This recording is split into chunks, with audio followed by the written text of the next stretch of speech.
Hey guys and welcome back. Currently Chester is more like a ghost which can be hit but he can fly through buildings. I'm not saying this is not a cool superpower, but the jetpack is enough for him. In our last video we have made a few fixes to make sure the game is ready to implement the player repositioning. So let's not waste any more time and just jump into it. Let's start by updating our constants list. We'll need one constant variable for the x speed. We'll use this to fly back to the original X position once Chester is pushed back, and I will use a very small factor, but you can fine-tune this however you want. Then I will change the X ratio to 24% so Chester is aligned a bit closer to the middle. It's not mandatory, but I do think this looks better. Most of our changes will be done in the player class. We'll need to track the X speed, which will be fixed. We also need to store the default x values, so we don't always recalculate it. I'll initialize the two variables in the constructor.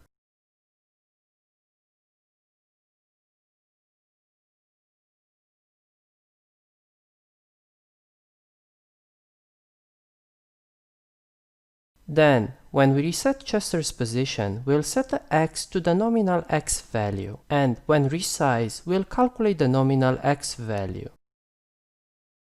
The x speed will be calculated based on the screen's width multiplied with the constant x speed ratio.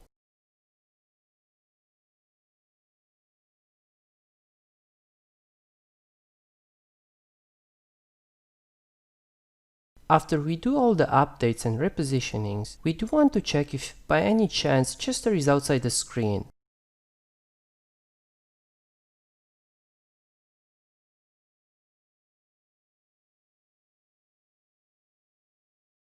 So, if Chester is fully outside the screen, we'll reduce one of its life points by calling hit method. Then, we'll reset Chester's position and we'll set the speed to the maximum so Chester won't fall down instantly, but this step is not mandatory. There is one problem with the overlapping check. We do update the animations X and Y only when rendering. So, when we check if Chester overlaps any objects, we need to consider the current X and Y, the one freshly calculated.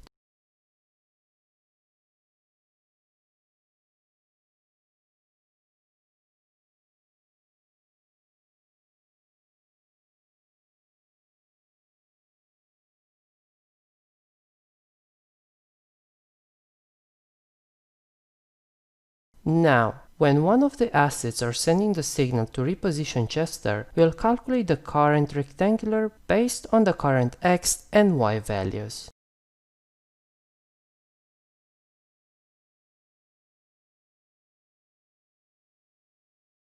The source code to reposition Chester is fairly easy once we made up our mind regarding the logic. The examples in the left column are kind of obvious to me. Chester shall be pushed back. In my opinion, the ones on the right side are clear as well. Chester has to be pushed either to the top or bottom. But the ones in the middle are a bit tricky and debatable. If we choose to push Chester back, the game will be much more difficult and, to be fair, really engineered. So, to make it easier for both us and the users, we'll treat the middle and right cases in the same way. Now, if you pay closer attention, the difference between the two types are how much Chester overlaps the object. To be more precise, pay some attention to the middle of the pillar. In the left side, the pillar's left middle is within Chester's top and bottom edges. So this is exactly what we'll be using for our logic. However, if you have any suggestions, let me know in the comment section. I'll be glad to hear from you guys.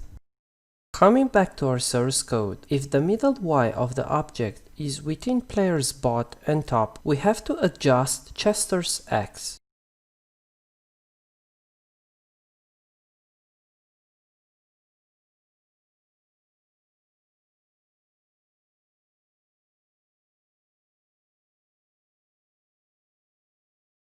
Otherwise, we have to check if Chester is above or below and update the Y accordingly. When you construct the store, you have to make sure Chester can fit below that asset.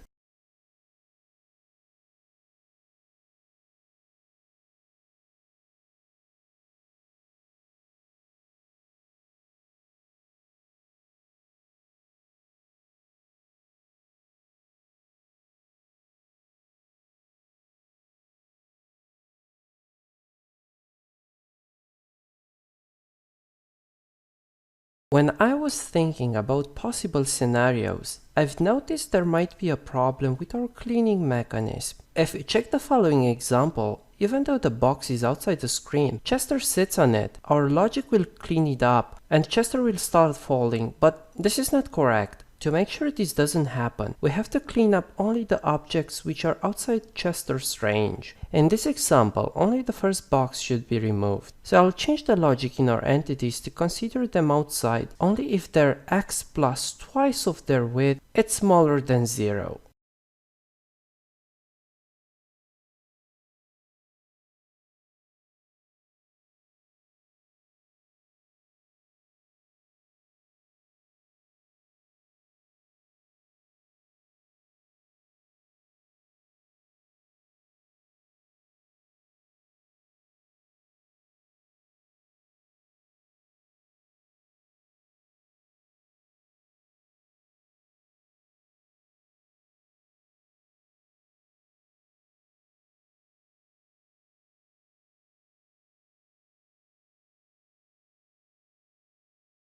To ensure this works correctly, I will add some additional pillars at the end of the story which I had prepared.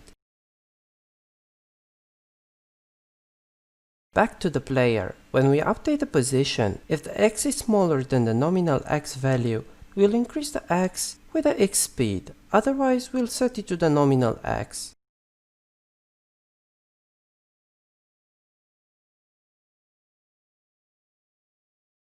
That should be it. Let's head back to our emulator and see the results.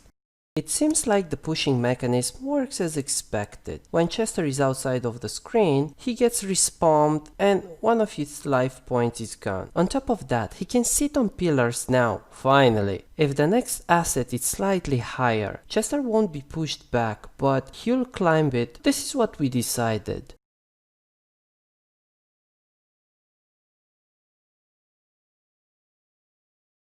If you pay attention, even though Chester was pushed back a bit, he's slowly coming back to its original X position. To me, everything looks fine so far. If you enjoyed the video, please hit the like button for the YouTube algorithm. If you haven't done that already, feel free to subscribe and hit the notification bell so you get notified whenever I do post a new video. Thanks a lot for watching and I'll see you on the next one. Cheers!